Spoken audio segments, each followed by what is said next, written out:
corps humain. Donc tout le monde là dans les os, sous une forme ou autre.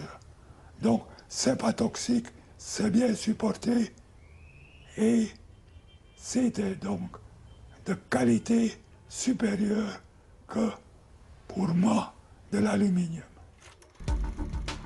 À partir des années 70, l'Institut Pasteur décide de produire à grande échelle les vaccins IPAD sans aluminium.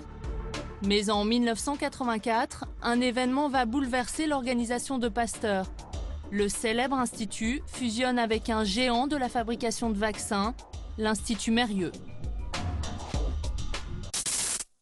Pasteur, Mérieux, désormais même combat. Les deux instituts de recherche ont décidé d'unir leurs efforts. Ils ont signé hier un accord de collaboration. Pasteur Mérieux devient, après le groupe américain Merck, le deuxième producteur mondial de vaccins. La nouvelle direction stoppe la production des vaccins inoffensifs au phosphate de calcium pour produire uniquement des vaccins à l'aluminium. Pour les chercheurs de Pasteur, cette décision est scandaleuse. D'autant que certaines études démontrent déjà que l'aluminium stimule la production d'IgE, autrement dit favorise les réactions allergiques. Dans un courrier, le professeur Léry, le patron de notre témoin, alerte le ministère de la Santé de l'époque. Cette lettre, le professeur Relliveld l'a précieusement conservée. Ce retrait du marché particulièrement dommageable, et ceci à plusieurs égards. Les publications portant sur les effets toxiques de l'aluminium sont de plus en plus nombreuses, poursuit le professeur Léry. Cet élément pousse à préférer des produits avec un autre sel minéral, comme le calcium. Le ministère de la Santé ne donnera jamais suite à ce cri d'alarme des chercheurs. Je suis convaincu, comme le dit le professeur Léry, que c'est une erreur considérable d'avoir retiré du marché les vaccins sur phosphate de calcium. Vous étiez en colère ? Moi, j'étais dépassé, je ne pouvais rien faire. Ce n'est pas moi qui décide, c'est la direction de Pasteur qui décide.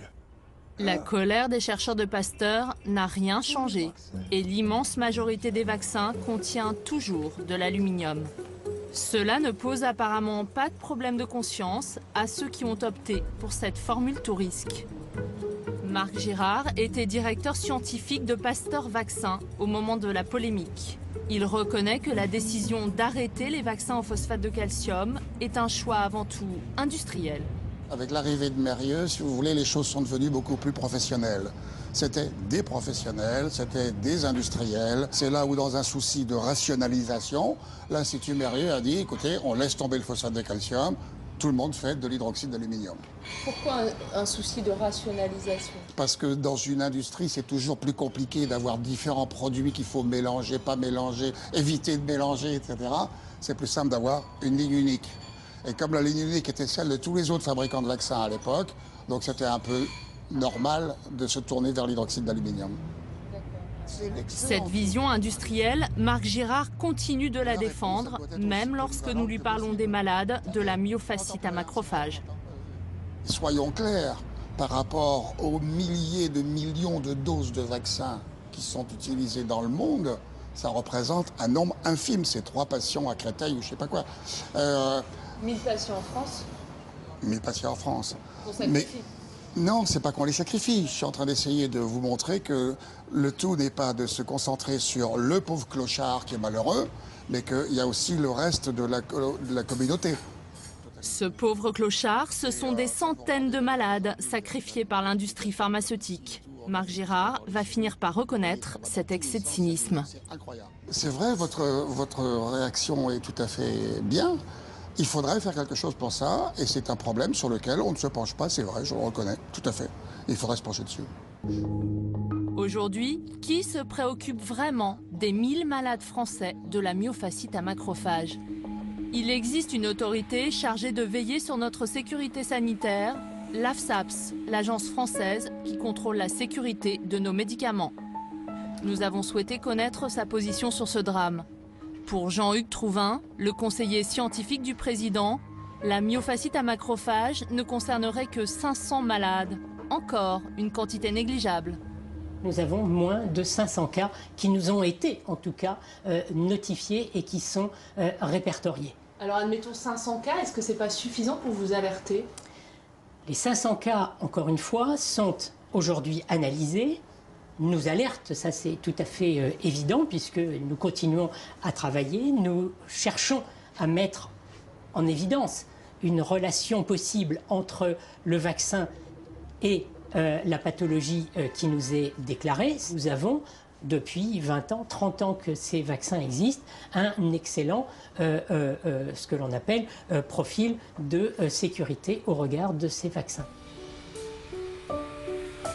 Pour l'instant, l'Agence de sécurité sanitaire ne souhaite pas remettre en cause les vaccins à l'aluminium.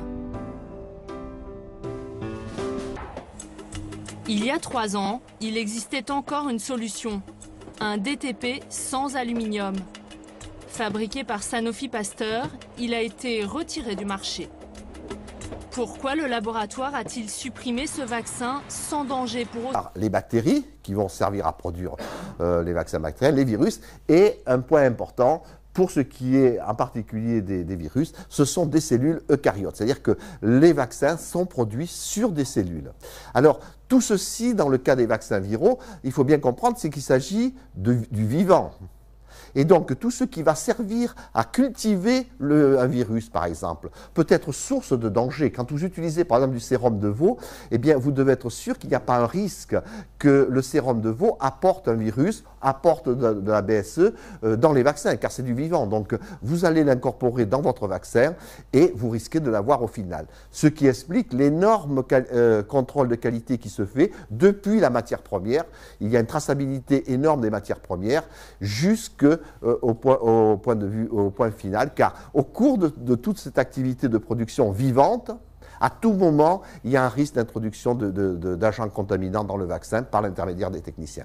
C'est quelque chose qui m'avait beaucoup étonné quand je suis rentré dans le monde du vaccin, je me demande de la recherche, c'était de dire que le risque potentiel qu'il y ait un problème au niveau d'un vaccin, ce n'est pas les effets secondaires, ça on connaît les effets secondaires peut-être connus, etc.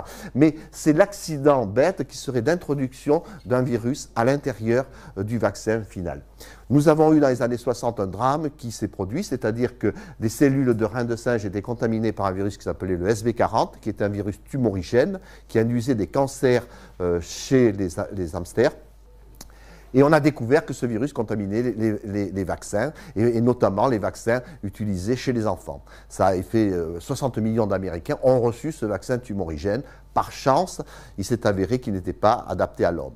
Mais ça avait été une grande crainte, et depuis cette date-là, 60, c'est l'obsession permanente qu'ont les industriels qu'une catastrophe identique puisse arriver. Ça s'est reproduit, ça se reproduira, des agents contaminants. Très récemment, on a découvert dans le vaccin rotavirus de JSK, un circovirus d'origine porcin. Par chance, encore une fois, ce circovirus n'était pas pathogène par l'homme, il avait été apporté par une matière première, en l'occurrence la trypsine. Donc vous voyez que lorsqu'on parle de vaccin, il ne faut pas seulement parler du principe actif. Quand on dit vaccin rougeole, bien sûr, c'est le virus de la rougeole qui est important, mais il faut penser tout ce qu'il y a autour, le sérum qui a servi à produire, la trypsine qui a servi à découper les cellules, ou encore la cellule qui elle-même, d'origine aviaire, peut apporter quelque chose imprévu. Dans le cas des vaccins aviaires, il y a eu le problème avec la fièvre jaune qui était contaminée avec un virus de la leucose aviaire. Ça a été également un drame. Par chance, encore une fois, 400 millions de personnes ont reçu ce virus de la leucose aviaire vivant, qui s'est multiplié chez l'homme, mais par chance, il n'était pas pathogène. Vous voyez que lorsqu'on parle d'accidents post-vaccinaux, chez l'industriel, il y a une vision tout à fait différente. Ce n'est pas l'association avec une maladie mystérieuse, fût-ce-t-elle autisme, sclérose en plaques, etc., qui préoccupe l'industriel. L'industriel ne pense qu'une chose, c'est le risque d'avoir un accident par l'apport de matières premières contaminées ou par l'apport du vaccin. Je ne sais pas si vous voyez très bien le problème, mais c'est l'obsession de l'industriel. Suivant. Et puis, il y a également des cellules hétéroploïdes. Alors, la cellule hétéroploïde a été une étape essentielle, mais pose encore énormément de questions. Ça aussi, c'est une réflexion qu'il faut avoir. Par exemple, la cellule MDCK. La cellule MDCK voudrait être utilisée pour la production du vaccin contre la grippe. C'est un excellent support de production du vaccin contre la grippe, mais elle est tumorigène. Et le grand débat philosophique qu'il y a, peut-on utiliser une cellule tumorigène pour faire un vaccin destiné à des enfants? Je peux vous dire qu'au niveau des autorités, c'était une énorme discussion, au niveau de l'industriel aussi. Certains disent les quantités d'informations génétiques, c'est-à-dire d'ADN, étant extrêmement faibles, il n'y a aucun risque. Certains disent oui, mais attention, on vaccine des enfants à 5 ans, à 1 an, et dans 50 ans, qu'est-ce qui va se passer, quoi? Donc, avant d'accepter une cellule comme ça, le débat est très ouvert. C'est actuellement ce qui se passe aux États-Unis avec le vaccin de la grippe produit sur MDCK par la société Novartis. Le débat, je peux vous dire, au niveau de la FDA reste très élevé parce que c'est moralement un problème très important. Que vous vaccinez une personne de 75 ans, le risque est très très faible, mais quand vous vaccinez des enfants, vous posez aussi des questions sur le long terme. Enfin, j'ai rien contre, je ne vais pas dire qu'il faut éliminer avec le vaccin les personnes de plus de 75 ans, quoi. Alors, l'étape suivante, c'est l'inactivation. Donc, je reviens au concept de départ. Des vaccins vivants atténués, ça on n'en parle plus, c'est par exemple la rougeole, les oreillons, la rubéole, la fièvre jaune, etc. Vous les connaissez bien. Et puis les vaccins inactivés. Dans ce cas-là, il y a une étape essentielle, cruciale, l'inactivation. Là également, je vais vous raconter une petite anecdote qui était quand même pas anecdotique du tout. Mais enfin, c'est en 1955, lorsque le premier vaccin contre la polio a été mis au point par Jonas Salk. Vous connaissez tous le vaccin Jonas Salk, c'est l'IPV, quoi. C'était une énorme révolution. C'était le premier vaccin qui était produit sur des cultures de cellules. Il était produit sur des cellules de reins de singe. Ça avait été une histoire extraordinaire. Vous savez que le jour où Jonas Salk a annoncé ce succès, toutes les cloches des États-Unis se sont mises à sonner. Ça a été un jour de liesse plus important que la fin de la guerre, quoi. Et donc ce vaccin très, très important, malheureusement il y a eu un drame qui a suivi quelques temps après, un vaccin produit par les laboratoires Cutter était mal inactivé. Et il y a eu plus de 270 enfants qui ont contracté la polio, dont plusieurs sont décédés. Vous voyez que des fois on a des sueurs froides quand on fait de la production. Vaccin mal inactivé, Cutter ils ont disparu, quoi. Si quelqu'un, ça arrive, si demain un vaccin rage est mal inactivé, Sanofi, ils s'en vont, quoi. Ah ben attendez. Bon, attendez, ouais, non, vous savez, c'est arrivé pour le vaccin rage. C'est arrivé au Brésil, où il y a eu plusieurs dizaines de personnes qui sont mortes de rage, hein. Alors, petite histoire, concernant la fièvre jaune, c'est assez intéressant parce que ce qui s'est passé, c'est que pendant la guerre, l'armée américaine avait décidé de vacciner tous ses soldats qui partaient, ainsi que les Anglais. Les Français, non, mais j'ai de peine à avoir beaucoup, c'est pour ça. Donc, on a vacciné tous, et malheureusement, il y a eu une dramatique épidémie d'hépatite B. Et il y a eu 28 000 cas d'hépatite B suite à la vaccination contre la fièvre jaune. Et c'était incroyable parce qu'il y avait des sous-marins dans lesquels il y avait une épidémie d'hépatite B, etc. Ben, ça ne se déclarait pas évidemment tout de suite. Et parmi les gens qui ont été vaccinés, il y en a eu un qui était très fameux, c'était Churchill. Churchill a été vacciné avec un vaccin fièvre jaune contaminé par l'hépatite B. Alors, son biographe disait que vu l'état du foie de Churchill, c'est un miracle que la guerre n'a pas basculé, il a fait une hépatite inapparente. Mais enfin, la guerre aurait pu changer là, vous voyez que les vaccins peuvent avoir des conséquences sur l'avenir du monde. Maintenant, rapidement, pour finir, je veux dire, comment faire un vaccin? Alors, c'est ça qui est très intéressant, parce que comment faire un vaccin, c'est qu'on ne sait pas le faire. Non, mais surtout qu'à la télé, ça va passer partout, ça. Non, mais vous allez diffuser, comme ça tout le monde va savoir que j'ai sorti, non? Bon. Bon, comment faire un vaccin? Alors, c'est ça qui est le plus intéressant, c'est qu'il n'y a pas de recette. Chaque fois qu'il y a un virus nouveau qui arrive, c'est un problème. Comment développer un nouveau vaccin? Le meilleur exemple, c'est le VIH. Quand le VIH est arrivé, en 2004, Robert Gallo et toute l'équipe américaine avaient dit « On a le virus, dans 2 ans, on a le vaccin. » Banal, on va cloner l'AGP 120 et puis on va faire un vaccin. 30 ans après, il n'y a pas de vaccin. Et c'est ça qui est assez intéressant, c'est qu'il n'y a pas de solution miracle pour produire un vaccin. On ne sait pas vraiment comment. Historiquement, c'est qu'un vaccin qui ne marche pas dès le début, on n'arrive pas à le faire marcher par la suite. On a par exemple le paludisme, ça fait X années. L'herpès, les premiers vaccins herpès qui avaient été faits dans les années 60, l'herpès, ça ne marche toujours pas.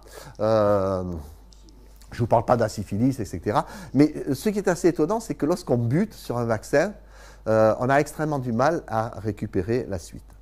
Et ce qui est intéressant, c'est que généralement les vaccins marchent très facilement au premier coup, comme l'hépatite B. L'hépatite B, c'est assez extraordinaire. Vous voyez un petit fragment de protéine qui vous protège un organisme comme le foie, quoi. C'est quand même assez extraordinaire. Eh bien, là, l'hépatite B, ça a marché au premier coup et ça a marché très facilement. Donc, ce qui est assez étonnant dans l'histoire des vaccins, c'est que généralement, quand on lance un vaccin, ça marche très vite. L'hépatite A, etc. Si ça ne marche pas, c'est dur, ça devient dur. Pourquoi? Je pense qu'une des raisons essentielles de l'histoire du vaccin, c'est qu'on ne comprend pas comment marchent les vaccins. Tout simplement parce qu'une fois qu'un vaccin a été mis au point, plus personne ne s'intéresse au vaccin. Et si bien que de nos jours, lorsqu'un virus nouveau apparaît, on ne sait pas comment les autres vaccins ont marché et est-ce qu'on peut s'inspirer d'autres vaccins. Je pense que les progrès, si on veut faire des progrès dans l'avenir dans le domaine de la vaccinologie et des vaccins nouveaux, c'est d'étudier d'abord la réponse immunitaire. Parce que cette histoire de dire j'ai un virus, je l'inactive et j'en fais un vaccin, on voit très bien que si ça marche, ça marche pas, on ne sait pas quoi faire. Le VIH, on ne sait vraiment pas quoi faire parce qu'on se retrouve devant une situation inédite, c'est-à-dire la protection de l'immunité mucosale. Jamais on a pu faire un vaccin avec une protection mucosale, que ce soit contre la syphilis, que ce soit contre les gonocoques. On n'a jamais pu protéger, tout simplement parce qu'on met toujours la charrue avant